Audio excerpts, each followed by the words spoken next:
அமெரிக்காவோட ஸ்டைல் என்ன? நாடுகள பொறுத்தவரை, இல்ல தனிநபர் இயக்கங்கள் இந்த மாரி நபர்கள பொறுத்தவரை. அமெரிக்காவோட ஸ்டைல் ஒண்ணே ஒண்ணு தான். அந்த நாட்டோட வளங்கள் தேவை அப்டின்னா, ஆட்டோமேட்டிக்கா டீல் பேசி எடுத்துக்குவாய்ங்க. டீலுக்கு ஒத்து வரல அப்டின்னா, அந்த நாட்டோட ஆட்சியாளர்கள் அந்த மக்கள கொடுமைப்படுத்துறாய்ங்க. அதை எதிர்த்து மக்கள் போராடுறார்கள். எப்படியோ போராடுறார்கள் அப்படின்னு பேசிக்கிட்டு இருக்கும்போதே டக்குனு கலவரம் வெடிச்சிரும். அப்புறம் உள்நாட்டுல ஒரு இயக்கம் வளர்ந்துரும். புரட்சி படையா மாறிரும். ரொம்ப காலம் பிடிக்குது அப்படின்னா, அந்த புரட்சி படை பல குழுக்களாவே வெடிச்சிரும். அதுக்கப்புறம் ஒரு நாள் திடீர்னு அந்த புரட்சி படை தலைநகர கைப்பற்றிரும். அவ்வளவு நாள் கொடுங்கோல் ஆட்சியில இருந்த அந்த நபர்களுக்கு இந்த புரட்சி படையால டிக்கெட் கிழிச்சு தரப்படும். அப்படி இல்ல அப்படின்னா, டிக்கெட்டே எடுக்காம அவர் ஃப்ளைட் ஏறி தப்பிச்சு ஓடிருவாரு. இதே படம் தான். அந்த காலத்துல இருந்து இந்த வரை சப்ஜெக்ட் மாறவே மாறாதுங்கிற மாரி, அண்ணன் அமெரிக்கா ஒரே படத்த சக்சஸ்ஃபுல்லா ஓட்டிக்கிட்டு இருக்காய்ங்க. அதே போல தான் ஏதாச்சும் ஒரு இயக்கங்கள வச்சு பல வேலைகள முடிச்சிருப்பாருங்க. கடைசியில அந்த இயக்கம் தேவையில்ல அப்புட்ன்னா ரிட்டயர்மென்ட் குடுத்து எங்கிட்டாச்சும் போய் செட்டில் பண்ணி விடுவார்களா அப்படின்னு கேட்டா, அதுவும் நடக்கும். அதே சமயம் இன்னொன்னும் நடக்கும். அந்த இயக்கத்தோட எதிரிகள் கிட்ட இயக்கத்த சிக்க விட்டுருவார்கள்.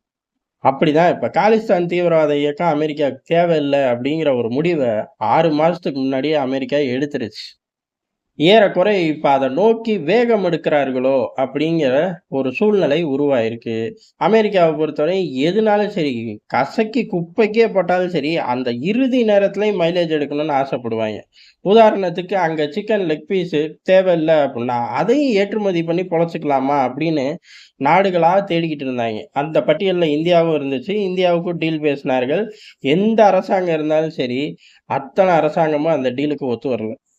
அப்படி அவர்களுக்கு தேவையில்ல அப்படிங்கிறத தூக்கிட்டு வந்து கூட வித்து காசாக்கிடலாம் அப்படின்னு யோசிக்கக்கூடிய பயலுக, செய்யவும் செஞ்சு மைலேஜையும் எடுக்கக்கூடிய பயலுக. அப்படி இருக்கும்போது இந்த இயக்கம் தேவையில்ல. அப்ப இந்த இயக்கத்த வச்சு கடைசி மைலேஜ் என்ன அப்படிங்கிறது தான் கடைசி மைலேஜுக்கு உருவாயிருச்சு திட்டங்கள். உளவுத்துறையோட ஆட்டங்களுக்கு ஈடு இணையே இல்ல. அது எந்த நாடா இருந்தாலும் சரி, அந்த நாட்டோட உளவுத்துறை விளையாடணும் அப்படின்னா, எல்லா வழிகள்லயும் விளையாடுவார்கள். எல்லா வேஷத்த போட்டும் விளையாடுவார்கள். இப்ப காலிஸ்தான் தீவிரவாதிகள் என்ன பேசுறார்கள் அப்படிங்கிறத, காலிஸ்தான் தீவிரவாதிகள் இப்ப இந்தியாவை எதிர்த்துக்கிட்டு இருந்த பயலுக, இப்ப ரஷ்யாவையும் சேர்ந்து எதிர்க்க ஆரம்பிச்சிருக்காய்ங்க. ஏன்? இந்தியாவுக்கு கனடால முழுக்க முழுக்க உதவி செய்யறது ரஷ்யா தான். ரஷ்ய தூதரகம் அப்படியே இந்தியாவோட ஏஜென்ட்டா மாறி செயல்படுது அப்படின்னு சொல்லியிருக்கார்கள். பெரிய உண்மை. அமெரிக்க உளவுத்துறையே கண்டுபிடிக்காத உண்மைய காலிஸ்தான் தீவிரவாத பயலுக கண்டுபிடிச்சுட்டாய்ங்க அப்படின்னு தான் எல்லாரும் சுத்தி நின்னு கை தட்டணும். ஆனா, அதுக்கெல்லாம் நமக்கு நேரம் இல்ல. ஏன் அப்புட்ன்னா, எந்த நேரத்திலயும் இப்படி பேசி திரியக்கூடிய பயலுகளுக்கு டிக்கெட் கிழிச்சு குடுக்க டெல்லியில 1000 திட்டங்கள் தீட்டப்பட்டுக்கிட்டு தான் இருக்கு. சரி, அப்படி கண்டுபிடிச்சு என்ன பயன் அப்படிங்கிறத ரஷ்யாவ வம்பிழுத்துருக்காய்ங்க. ரஷ்யாவோட தூதரக அதிகாரிகள் பட்டியல போட்டு, இவர்களுக்கு ஆப்பு அப்படின்னு சொல்லியிருக்கார்கள். வெளியேறிக்க, இல்ல நாங்களே வெளியேத்துவோம். அதே மாரி மிரட்டுறது, கண்காணிக்கிறது. காலிஸ்தான் தீவிரவாதிகளோட ஸ்டேட்மெண்ட் என்ன? கட் காப்பி பேஸ்ட் தான். ஒரே ஃபார்மேட்டு தான். அச்சுறுத்தல் பண்றது. அத அமெரிக்கா கிட்ட இருந்து பண்றனால, தீவிரவாத பயலுக அப்படிங்கிற முத்திரை இல்லாம இருக்கு. ஆனா சொல்ற வார்த்தையும், செய்யற செயலும் தீவிரவாத செயல் தான். விமானத்துக்கு குண்டு வச்சு விமானத்த தகர்ப்போம் அப்படின்னு சொல்லுவாய்ங்க. ஆனா அது தீவிரவாத செயல் அப்படின்னு சொல்லி இம்மீடியட்டா முத்திரை குத்தி நடவடிக்கை அமெரிக்கா, பிரிட்டன் போன்ற நாடுகள்லாம் எடுக்காது. அத பத்தி வாயே தொறக்க மாட்டாய்ங்க. ஏன் அப்படின்னா, அவன் நாட்டுக்கு வலிக்கலைல்ல. அதுவரையும் இது தீவிரவாத செயலாவே பார்க்காது. அவன் நாட்டுக்கு வலிச்சா மட்டும் அது தீவிரவாத செயலா மாறி போயிரும். சரி இருக்கட்டும். அப்படி இருக்கும்போது இப்படி பேசக்கூடிய ஆட்கள் அதே ஃபார்மட் தான் ரஷ்ய தூதரகத்தை இப்ப அச்சுறுத்துறார்கள். ரஷ்ய தூதரக அதிகாரிகள அச்சுறுத்துறார்கள். ரஷ்யாவும் இதுக்கு எதிர்வினை ஆட்ட ஆரம்பிச்சிருச்சு. அதாவது கனடா அரசாங்கத்த கூப்பிட்டு, "இங்க பாரு உன் ஊர்ல உட்கார்ந்து இப்படிலாம் வாய் பேசிக்கிட்டு இருக்கிறதெல்லாம் நாங்க வேடிக்கை பார்க்க மாட்டோம்" அப்படின்னு சொல்லியிருக்கார்கள். இதுக்கு அடுத்து ரஷ்யா என்ன பண்ணும் தான். ரஷ்யாவ பொறுத்தவரை வீட்டோ அதிகாரத்த வச்சிருக்கக்கூடிய ஒரு நாடு. அப்ப ஐநாக்குள்ள எப்படிலாம் இடைஞ்சல குடுக்க முடியுமோ குடுப்பார்கள்.